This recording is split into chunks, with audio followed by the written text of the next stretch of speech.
দীর্ঘায়িত করব না, শুধুমাত্র দু একটা পয়েন্টের উপর। আমাদের ট্রেজারি বেঞ্চের সদস্যরা যখন আলোচনা করছিলেন তখন আমি দেখলাম বিরোধী দলের বন্ধুরা ওনাদের উপর হাসাহাসি করছিল।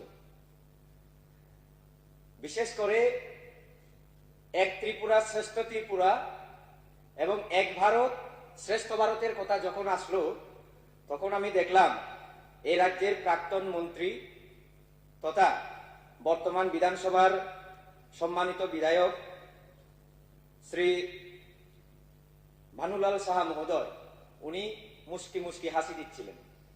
আমি উনাকে জিজ্ঞেস করতে চাই, আপনি কি এক ত্রিপুরা শ্রেষ্ঠ ত্রিপুরা এক ভারত শ্রেষ্ঠ ভারতের স্লোগানে খুশি নন? আপনি কি চান না যে আমাদের ত্রিপুরা এক ত্রিপুরা শ্রেষ্ঠ ত্রিপুরা হয়ে উঠুক? কি চান আপনারা? কাজে আরো একটা বিষয়, এই যে শিক্ষার ব্যাপারে আজকে যেহেতু আমাদের সংশ্লিষ্ট দপ্তরের মন্ত্রী মহোদয় উনি পূর্বে বিশদভাবে আলোচনা করে গিয়েছিলেন, তার জন্য আমি আর সেদিকে যাচ্ছি না, কিন্তু বিষয়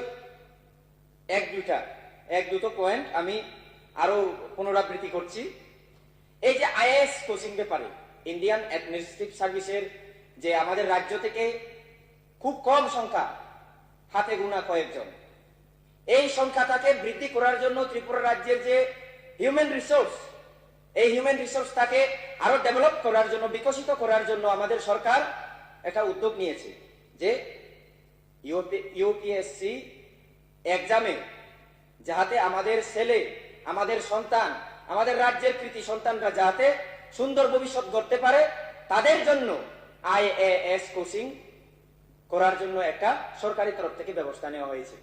এটা এক ত্রিপুরা শ্রেষ্ঠ ত্রিপুরার গড়ার জন্য পদক্ষেপ নয়, তারপরও কেন হাসাহাসি করবেন আপনারা?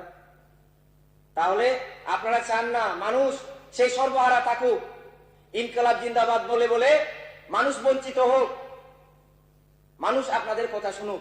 আপনারা সেই ক্রিমিনাল মার্কস লেনিনের কথায় রাজ্যবাসীদেরকে বিভ্রান্ত করতে চান। ধর্মের ব্যাপারে কথা উঠছিল, আমি এখানে উল্লেখ করতে চাই, এই মার্ক্সবাদের স্রষ্টা মার্ক্স, যার নামে মার্ক্সবাদ, মার্ক্স, সেই মার্ক্স বলেছিলেন ধর্ম নাকি আফিমের মতো। তাই তো আপনারা ধর্ম বিশ্বাস করেন না।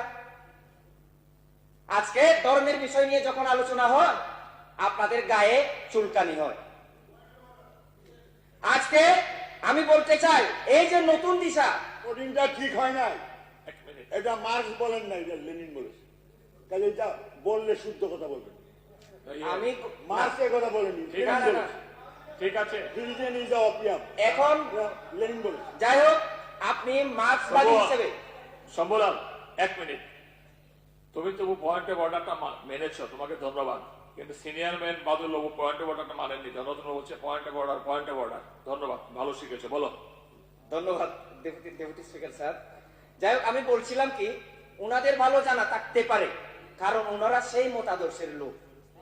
আমরা সেই মতাদর্শে চলি না বলে ত্রিপুরা রাজ্যের মানুষ আজকে 2018 ইলেকশনে পরিবর্তন করে আমাদেরকে বসিয়েছেন, পাঠিয়েছেন। আপনারা পাহাড়ের কথা বলেন, পাহাড়িদের কথা বলেন, কোথায় বলবেন? সেই আমাদের যে সংশ্লিষ্ট দপ্তরের, শিক্ষা দপ্তরের যে মন্ত্রী মহোদয়, উনি ওনার ভাষণে বিস্তারিতভাবে আপনাদেরকে বোধগম্য করার চেষ্টা করিয়ে দিয়েছেন, বোঝানোর চেষ্টা করিয়ে দিয়েছেন কিভাবে আপনারা পাহাড়িদের শত্রু ছিলেন, পাহাড়ের শত্রু কিভাবে ছিলেন। একটা দুটো উদাহরণ দেব, যেমন এই যে ব্রু সেটেলমেন্টের যে বিষয়, আপনারা হাসাহাসি করবেন, হাসাহাসি করুন, তাদের কোনো দ্বিধাবোধ নেই। গণতন্ত্রের যুগে আপনাদের হাসাহাসি করবার দায়িত্ব, অধিকারটাও আছে আপনাদের, করুন, তাতে কোনো দ্বিধাবোধ নেই। দুঃখের হাসি হতেই পারে। যাই হোক, এই যে ব্রু সেটেলমেন্টের যে বিষয়, 23 বছর যাবত, দীর্ঘ 23 বছর যাবত যে ওনারা একটা এই মানবিক যে অধিকার, বেঁচে থাকার জন্য যে খাদ্য বাসস্থানের যে একটা অধিকার, নাগরিক হিসেবে বেঁচে থাকার জন্য একটা সম্মান, সেই সম্মানটুকু দেওয়ার জন্য আপনারা চিন্তা ভাবনা করেননি। আর আপনারা এখানে মায়া কান্না কাঁদেন যে পাহাড়ি পাহাড়ির জন্য আপনারা করেছেন, পাহাড়িদের জন্য করেছেন, জনজাতিদের জন্য করেছেন। কাজে শামনুর কথা যদি বলি, আমি শামনুর বিধায়ক, তার জন্য শামনুর কথা একটু বলতে হয়।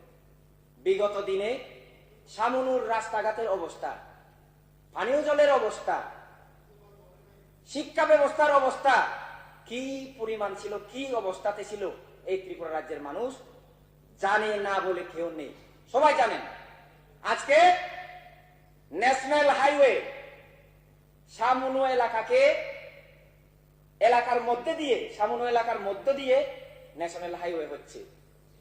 আজকে শামনুতে Eklavya model residential school EMRS, যেটা আপনারা 25 বছরে 4টা করেছিলেন, এই সরকার আসার পর শুধুমাত্র 3 বছরের মধ্যে, উইদিন 3 ইয়ার্স, কত 18 নাম্বার সংখ্যায় 18 মধ্যে আমার শামনুতে একটি একলব্য মডেল রেসিডেন্স স্কুল শামনুতে অলরেডি কাজ শুরু হয়ে গিয়েছে। এই হচ্ছে বিকাশ, এই হচ্ছে আত্মনির্ভরতার লক্ষ্যে এগিয়ে যাওয়ার ত্রিপুরা। এই হচ্ছে এক ত্রিপুরা শ্রেষ্ঠ ত্রিপুরা গড়ার জন্য দিন রাত পরিশ্রম করা মুখ্যমন্ত্রীর পরিচয়। তার জন্য আমরা মুখ্যমন্ত্রী, আমাদের ভারতবর্ষের প্রধানমন্ত্রী আদরণীয় নরেন্দ্র মোদীজির কথা বলি, আর আপনাদের গা চুলকায়, আপনাদের মার্কসকে, লেনিনকে আমরা উল্লেখ করি না বলে। কাজে আমাদের কাছ থেকে সেই নামগুলো বের করার সেই ভুল আশা আপনারা করবেন না দয়া করে, কারণ সেই ভুল এবং লক্ষ লক্ষ কোটি কোটি মানুষের খুনি মার্কস লেনিনদের কারণে আমাদের ত্রিপুরা রাজ্যেও বিগত 2018 ইলেকশনে যদি এই সরকার পরিবর্তন করতে না পারতাম, ত্রিপুরা রাজ্যে রক্তের বন্যা বয়ে যেত। কে বয়ে দিত? ত্রিপুরা রাজ্য মানুষ ভালো করে জানেন। আজকে প্রত্যেকটা আপনাদের কার্যালয়ে, আপনারা তো কার্যালয় বলেন না, পার্টি অফিস বলেন, সে যাই হোক, আপনাদের প্রত্যেকটি পার্টি অফিসে বিধানসভার পর যে ধারালো অস্ত্রগুলো পাওয়া গিয়েছিল, সেগুলো কার জন্য রেখেছিলেন? প্রত্যেকটি কার্যালয়ে, প্রত্যেকটি পার্টি অফিসে আপনারা বারবার বলেন, আপনারা পত্র পত্রিকার কথা বলেন, আপনারা পত্র পত্রিকা খুলে দেখুন, পত্র পত্রিকা খুলে দেখুন, আপনারা অবশ্যই দেখতে পাবেন। আরে কি বলছেন? গণতন্ত্রের যুগে সংবাদপত্রের কথা বিশ্বাস করবেন না আপনারা? সংবাদপত্রের কথা বিশ্বাস করবেন না? তাহলে সংবাদপত্রগুলোকে গিয়ে দেখুন কেন লিখেছেন ওনারা সেই সমস্ত বক্তব্যগুলো। এই যে ধারালো অস্ত্রগুলো কার জন্য রেখেছিলেন? এরপরে আবার আপনারা আমাদেরকে গণতন্ত্রের সেই ইতিহাস পড়ান, গণতন্ত্রের কথা এখানে বলেন। কাজে আপনাদের মুখ থেকে সেই একনায়কতন্ত্রী যে মতাদর্শ, মার্ক্সবাদের মতাদর্শের যারা বিশ্বাসী আপনাদের মুখ থেকে গণতন্ত্রের বক্তব্য মানায় না। দয়া করে আপনারা গণতন্ত্রের শব্দ উচ্চারণ করবেন না। পাহাড়ের পরিবর্তন, কি পরিবর্তন হয়েছে 2018 বিধানসভাতে ভারতীয় জনতা পার্টির নেতৃত্বে, IPFটির জোট মিলিত যে সরকার, এই সরকারের নেতৃত্বে কি পরিবর্তন? এডিসি এরিয়াটাকে শক্ত করার জন্য, উন্নয়নের দিকে আরো এগিয়ে নিয়ে যাওয়ার জন্য, তাকে একটু স্পিড বাড়িয়ে দেওয়ার জন্য কি করা হয়েছে? FFC। এখন কিন্তু রাজ্যের মানুষ এডিসি এলাকাতে FFC বললে সবাই একটা মোটামুটি সেই শব্দের সাথে পরিচিত, যেটা আপনারা করিয়ে দিতে পারেননি। FFC মানে 15 ফাইন্যান্স কমিশন। 15 ফাইন্যান্স কমিশন, এই 15 ফাইন্যান্স কমিশনের টাকা বিগত দিনে দীর্ঘ বছর যাবত আপনারা বঞ্চিত করে রেখেছিলেন। ভিলেজ কমিটিকে, ভিলেজ কাউন্সিলকে, এডিসির পঞ্চায়েতগুলোতে 15 ফাইন্যান্সের টাকা আপনারা দিতে পারেননি। এই সরকার, বিকাশের সরকার, ভিলেজ কমিটিগুলোকে সেই টাকা দিয়ে আজকে কিভাবে জলের ব্যবস্থা করা যায়, কিভাবে পঞ্চায়েতকে শক্তিশালী করা যায়, তার ব্যবস্থা চলছে।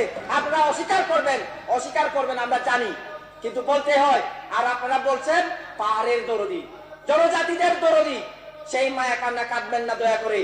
কাজ করার সুযোগ দিন। মাত্র 3 বছর সরকার চলছে, আপনারা কাজ করার সুযোগ দিন। 25টা বছর ত্রিপুরা রাজ্য মানুষ আপনাদেরকে সুযোগ দিয়েছিল, আপনারা দেখেও না দেখার বান করে রয়েছিলেন। কাজে সভাবাবু কন্ট্রোল করুন। শেষ করছি। রাস্তাঘাটের চেহারা একদম বদল পেয়েছেন কিনা? আর উনি দৃষ্টান্ত দিচ্ছেন 15 ফাইন্যান্স কমিশন কোথায় আছে? 15 ফাইন্যান্স কমিশনের টাকা প্রত্যেকটি কিন্তু আরো ভিলেজ এসব কমিটিতে ভুল দিচ্ছে, 14 লক্ষ, বলছে। 15 লক্ষ, 9 লক্ষ, 10 লক্ষ করে ঢুকে গিয়েছে। আপনাদের সময়ে কত ছিল?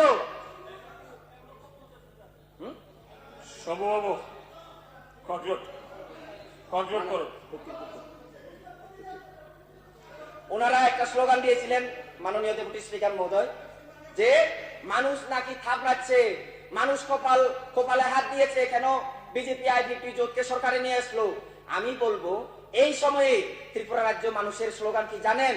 স্লোগান হচ্ছে 25 বছরের মানিক রাজ, গ্রাম পাহাড় সর্বনাশ, এই সিপিএম আর না। নমস্কার।